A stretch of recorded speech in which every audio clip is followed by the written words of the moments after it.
Hi, I'm David Connelly and I'm going to give an overview of MHSOP's Clinical Effectiveness meeting. It feels like a tricky thing to try and fire people's enthusiasm for it, but hopefully the following will give you a better sense of what it does and maybe fuel your own enthusiasm for getting involved. So, Clinical Effectiveness is a group that forms part of MHSOP's governance structure. So basically that's the checks and balances that try to make sure we're doing the right things at the right time to the right people. It reports to the main clinical and corporate governance meeting, so everything funnels up into that governance meeting. Clinical effectiveness is designed to be a clinicians' meeting, so it can be asked for an opinion from managers, but it can also raise clinical issues and ask managers to respond to those issues. It's got 3 chairs. There's myself. My day job, if you like, is both the lead clinical psychologist in MHSOP and also a psychologist on Kingsley, which is one of the acute admission wards. The other chairs are Helen Caldwell, who's the professional lead for AHPs, and Sharon Howe, who's the head of nursing, quality and patient experience.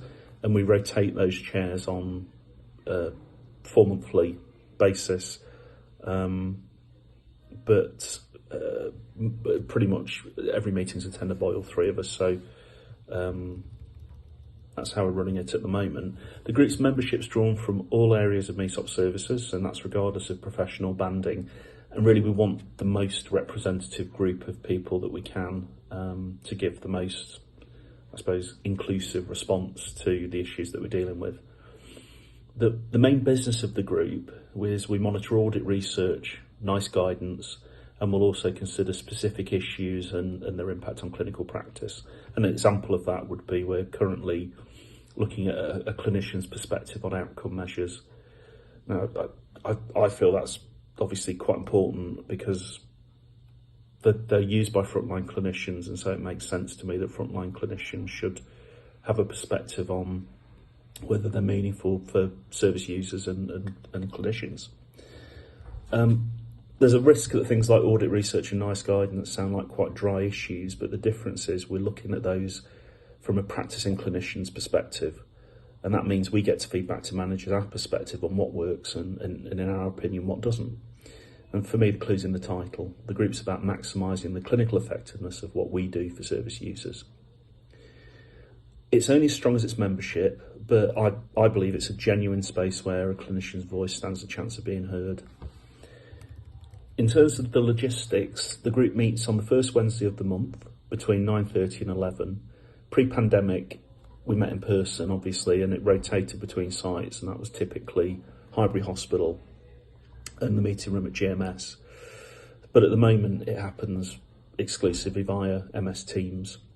The way we've constructed the group is there's a core membership, and those are people that routinely attend, but there are also opportunities to sign up for effectively a distribution list type model. And there's always the option to attend whenever you're available, so a more sort of casual attendance model. We do have people that monitor the agenda and come when they have a perspective on a particular issue, but don't attend at other times when they don't feel the agenda's as relevant to them.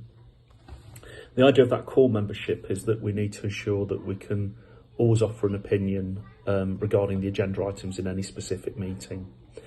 If it's a particular topic where we feel that we don't have expertise within the core membership, then we can invite an expert reader or an expert attender to come and help us understand that so that we can give an informed opinion from clinical effectiveness.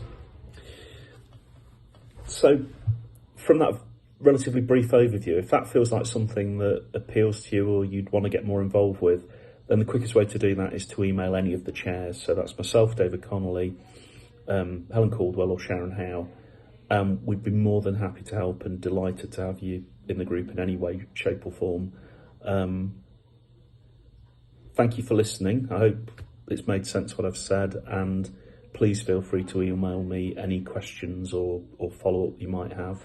Thank you very much for your time and attention.